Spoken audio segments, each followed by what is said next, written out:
আজান দিছে রে ভাই, একটু পরে কথা কই। আজান দিছে, আজান দিছে না, আজান দিছে, একটু পরে কথা কই। ভিডিও করতেছি তাই বেশি, আজানের সময় ভিডিও করা লাগে না।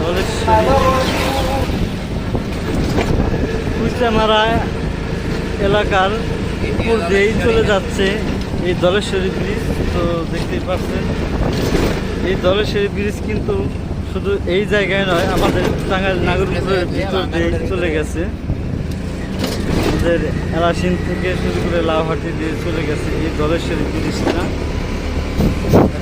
আসলে জায়গাটা দেখে অনেক ভালো লাগছে, এই জন্য ভিডিওটা করলাম। মানে জায়গাটা এত সুন্দর, দেখার মতো একটা পরিবেশ, আর আকাশের কালারটা এত সুন্দর, আর সবুজ গাছের মানে সবুজটা মানে এত সুন্দরভাবে ফুটে উঠছে, দেখতে খুব ভালো লাগছে।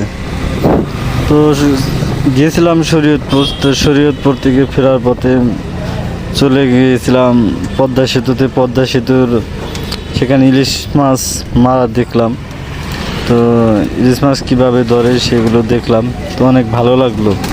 তো এখন আমরা চলে যাচ্ছি। তো চলে যাওয়ার পথে তো আমরা সিএনজি রিজার্ভ করেছি। তো এই দৃশ্যটা দেখে আর ভিডিও না করে পারলাম না, মানে এত ভালো লাগছে ভিডিওটি, খুব ভালো লাগলো। তো ভিডিওটি দেখতে থাকুন, সাথে থাকুন, এবং সবাইকে শেয়ার করে ভিডিওটি পৌঁছে দেবেন, এবং সবাইকে দেখার মতো একটা সুযোগ করে দিবেন। মানে এত সুন্দর একটি দৃশ্য, মানে আমার কাছে খুবই ভালো লাগছে। তো ভিডিওটি দেখতে থাকুন, সাথে থাকুন।